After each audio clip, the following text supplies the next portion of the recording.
Neil stared at the casket, his father's stern face finally at peace under the funeral home's sterile lights. But the peace felt like a lie when his mother pulled him aside and whispered, "Don't bring Jordan here. People will talk, and your father wouldn't want that." The words hit like a gut punch, forcing Neil to nod in numb agreement. Even as his phone buzzed with Jordan's concerned text, "You okay? I can be there in 10. In that moment, standing alone amid the sea of black suits and sympathetic murmurs in the small-town church of Willow Creek, Ohio, Neil realized the funeral wasn't just burying his father. It was entombing the fragile truth he'd fought so hard to live. The drive from New York City had been a blur of highways and regrets. Neil Thompson, 28, had built a life far from the conservative roots of his Midwestern upbringing. As a junior associate at a bustling Manhattan law firm, he thrived on the adrenaline of courtrooms and the quiet evenings wrapped in Jordan's arms in their cozy Brooklyn apartment. Jordan Lee, 30, a graphic designer with a laugh that could disarm anyone, had been his anchor for 3 years.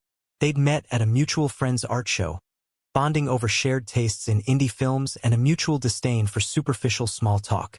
Their relationship was built on honesty, something Neil had craved after years of hiding. But now, back in Willow Creek, that honesty felt like a liability.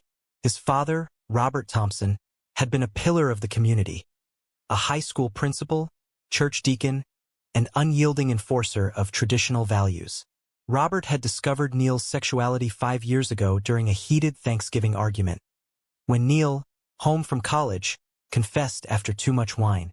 "You're confused," his father had barked, face reddening. "This family's name means something here. You fix this or don't come back." Neil hadn't fixed it. He'd left, building walls that kept family visits sparse and superficial. His mother, Evelyn, clung to those walls now. "Your sisters are here with their husbands and kids," she said in the funeral home's side room, her voice trembling but firm. "We can't have distractions. Not today." Neil's older sister, Megan, 32, nodded solemnly, her toddler squirming in her lap. Megan had always been the golden child, married young to a local banker, embodying the life their parents envisioned. His younger sister, Sarah, 25, was more sympathetic but silent, her eyes darting away when Neil looked for support. "I understand," Neil lied, his throat tight, but he didn't. How could he mourn a man who'd rejected him while pretending that rejection didn't sting? Jordan had offered to stay away, sensing the tension during their late-night talks. "I don't want to make it harder for you," he'd said, kissing Neil's forehead. Yet, as Neil arranged the flowers by the casket, roses, his father's favorite, the absence felt like a betrayal of their love. The wake that evening was a parade of condolences. Neighbors, former students, and church friends filed through, sharing stories of Robert's integrity and moral compass. Neil stood beside his mother, forcing smiles, his mind replaying the last phone call with his father 6 months ago. "I'm proud of your career, son," Robert had said gruffly. "But that other stuff, we don't talk about it. No apology, no acceptance, just tolerance from a distance." As the crowd thinned, Neil slipped outside for air. The Ohio night was crisp, stars mocking the chaos in his chest. He pulled out his phone and called Jordan. "It's suffocating here," he admitted, voice low. "They want me to act like you don't exist." Jordan's response was steady. "You don't have to, but if it helps get through this, I'll wait. Just come home to me." Hanging up, Neil felt a surge of guilt. Was he coward for complying? Or pragmatic, sparing his grieving mother more pain? The questions gnawed at him as he returned inside, where Megan cornered him. "Mom's right, you know. Dad's friends are old school. One whisper about, and it'll overshadow everything." "You mean overshadow his legacy?" Neil snapped, quieter than he felt. "What about my life?" Megan sighed. "This isn't about you, Neil. For once, think of the family." Her words echoed through the night, seeding doubts that bloomed into restless sleep. By morning, the funeral loomed like a judgment day. Neil dressed in his black suit, tie knotted perfectly, a mask of composure. But inside, the conflict raged. Honor his father's memory by hiding, or honor himself by defying. The church filled quickly. Pews creaked under the weight of mourners, hymns swelling in somber harmony. Neil sat in the front row, flanked by his sisters, his mother dabbing tears. The pastor, Reverend Hayes, a longtime family friend, began the eulogy. Robert Thompson was a man of principle, guiding generations with unwavering faith and family values. Neil's stomach twisted, values that excluded him. As the service progressed, he scanned the crowd, familiar faces, but one stranger caught his eye. A man in his 50s, silver hair, sitting alone in the back. Who was he? Neil dismissed it, focusing on the casket. When it was his turn to speak, Neil approached the podium, notes trembling in his hand. "My father taught me strength," he said, voice steady. "He believed in hard work and loyalty. He omitted the rest, the conditional love, the unspoken rift." The congregation nodded approvingly, but Neil felt hollow. As he sat down, the stranger stood during the open sharing segment. The room hushed. "I knew Robert differently," the man said, his voice clear and resonant. "We met in college before he built this life. He was my first love." Gasps rippled through the church. Neil's world tilted. His father gay. The revelation hung like a thunderclap, promising to unravel everything. The stranger's words echoed in the stunned silence of the church, freezing time as mourners shifted uncomfortably, whispers igniting like sparks. Neil's mother gripped his arm, her nails digging in, while Megan's face drained of color, her husband pulling her close. Sarah stared wide-eyed, mouth agape. Reverend Hayes cleared his throat, attempting to regain control. "Sir, this is a time for remembrance." But the man, undeterred, continued. "My name is Thomas Reed. Robert and I were roommates at Ohio State in the 80s. What started as friendship became more. We loved each other deeply, but society back then forced us apart. He chose the path of denial, building a family, a reputation. I respected that, stayed away. But hearing of his passing, I couldn't let him be buried under lies." The church erupted in murmurs. An elderly woman in the third row muttered, "Blasphemy," while a former student stood and left, door slamming. Neil's mind raced, piecing together fragments. His father's late-night business trips. The locked drawer in his study filled with old letters Neil had once glimpsed as a child. Could it be true? Evelyn rose shakily. "This is outrageous. How dare you desecrate my husband's memory?" Her voice cracked, betraying not just anger but a flicker of doubt. Thomas met her gaze evenly. "I have proof, letters, photos, but I'm not here to destroy." Robert struggled just like many of us. He hid to survive, but it cost him. "I came to honor the man I knew, the one who dreamed of a different life." Security, 2 ushers from the church, escorted Thomas out amid the chaos. The service stumbled to a close, hymns rushed, the burial postponed to the afternoon for family privacy. Outside, under the gray Ohio sky, reporters from the local paper hovered, scenting scandal. Willow Creek was small. News traveled fast. Back at the family home, a modest ranch-style house on Elm Street, the Thompsons gathered in the living room, tension thick as fog. Evelyn paced, her usually composed demeanor shattered. "That man is lying. Your father was a good Christian. He loved me, us." Megan nodded vigorously. "We should sue him for defamation. Protect Dad's name." Sarah, quieter, glanced at Neil. "But what if?" "Don't," Megan cut in. "This is exactly what Dad warned against. Letting perverts twist the truth." Neil flinched at the word, his own secret amplifying the sting. He excused himself to the backyard, needing air. The swing set from his childhood creaked in the wind, a relic of simpler times. His phone buzzed. Jordan. "Heard about the disruption on social media. What happened?" Neil recounted the scene, voice breaking. "If it's true Dad was like me. All those years, he hated what he was." Jordan paused. "That explains a lot. But it doesn't excuse how he treated you." Returning inside, Neil found his family arguing. Evelyn clutched a photo album, flipping pages as if seeking evidence. We were happy, she insisted. Were you? Neil asked softly. All eyes turned to him. Dad was always distant, critical. Maybe he was fighting himself. Evelyn's eyes welled. Don't you dare side with that stranger. I'm not. But I've hidden too, Mom. Because of him, because of this town. Jordan, he's my partner. I love him. And Dad. If he was gay, he chose to bury it, and look what it did. The room fell silent. Megan stood. This is about Dad's funeral, not your agenda. It's the same thing. Neil exploded. Hypocrisy. Forcing me to pretend while maybe Dad did the same. Sarah intervened. Let's find out the truth. Thomas mentioned letters. Maybe Dad kept something. A search ensued, reluctant at first. In Robert's study, behind books on the shelf, they found a locked box. Evelyn hesitated, then used the key from his desk. Inside, faded letters postmarked from the 80s, addressed to Robert from Thomas. My dearest Rob, one began. Last night was everything, but we must be careful. Evelyn collapsed into a chair, sobbing. How could he? Neil read further, heart aching. The letters spoke of passion, fear, eventual heartbreak. I can't live this lie, Robert had written back. I'm marrying Evelyn. It's the right thing. The family sat in stunned processing. Megan whispered, this changes everything. For Neil, it did.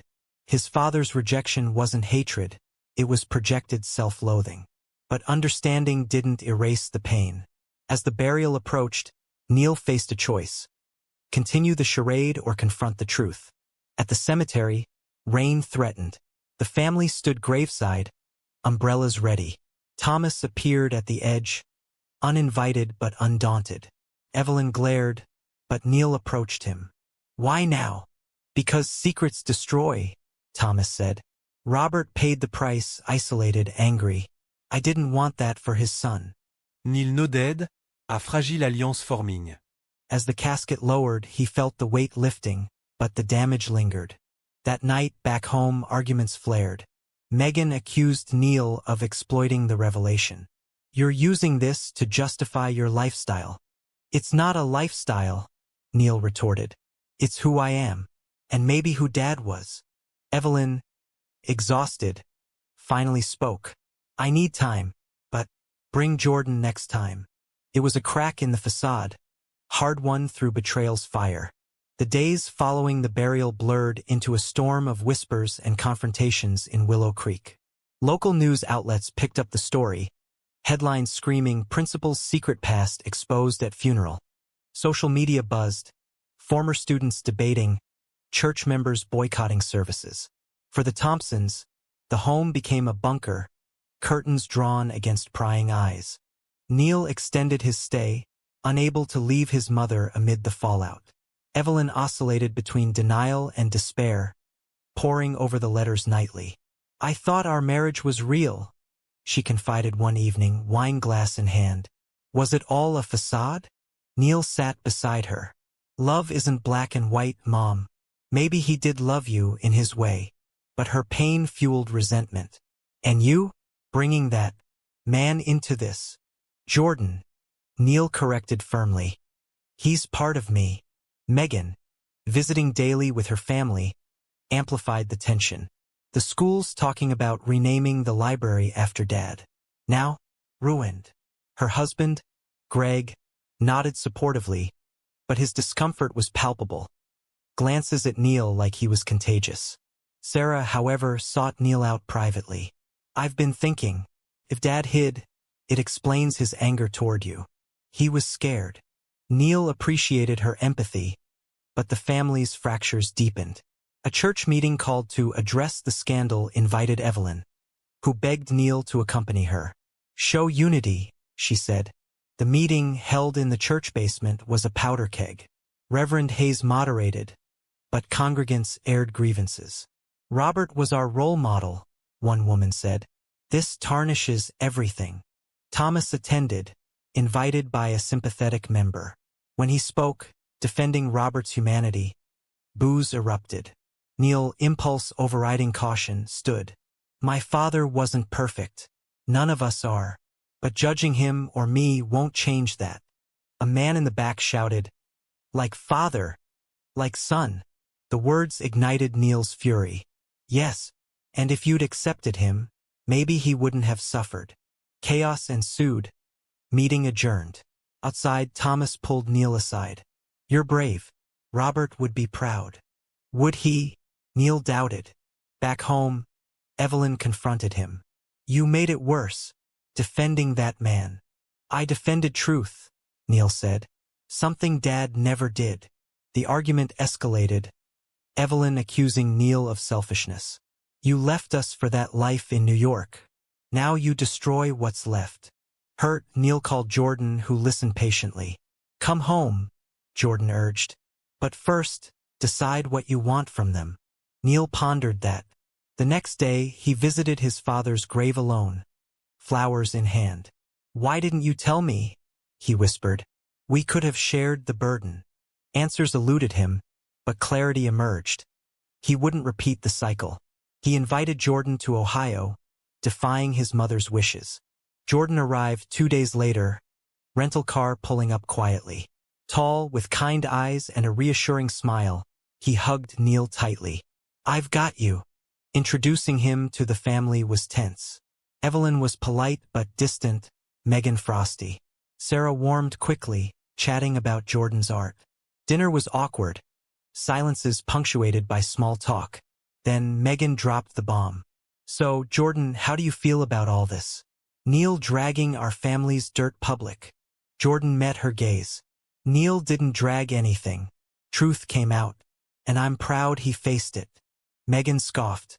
"Easy for you to say. You don't live here." The meal ended in strain. Later, in Neil's childhood room, Jordan held him. "They're hurting. Give time." But time brought more conflict. A local reporter ambushed Neil outside the grocery store. "Is it true your father's affair explains your orientation?" Neil snapped, "My life isn't for your story." The clip went viral, amplifying scrutiny. Evelyn, watching online, broke. "This is too much. Maybe you should go back to New York." Neil felt rejected anew. "You mean hide again?"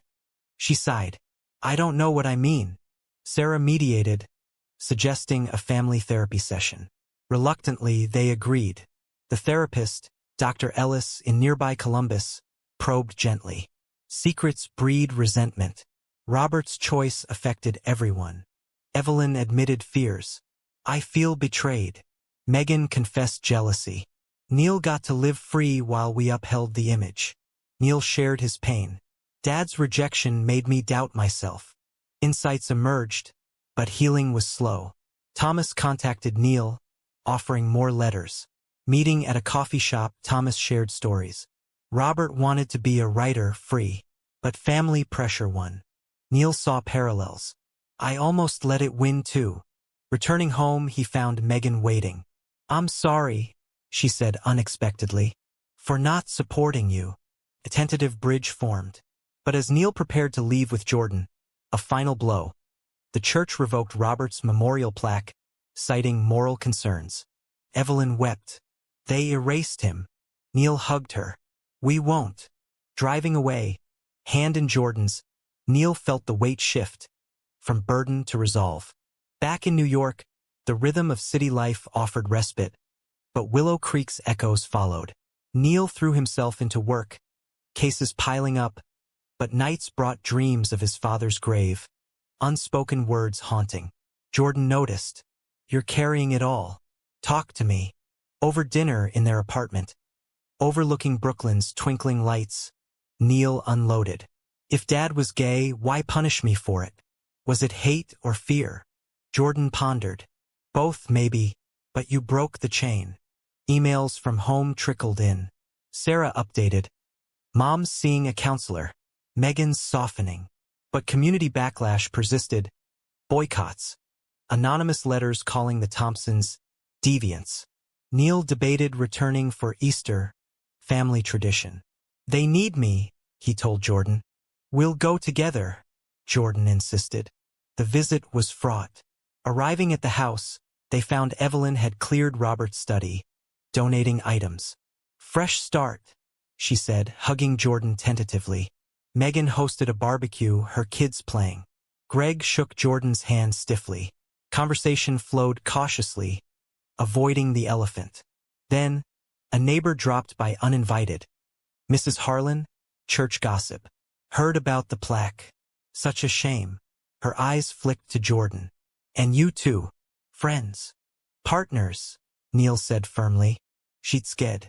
Times change, I suppose. Her departure left tension. That night, Evelyn confided in Neil.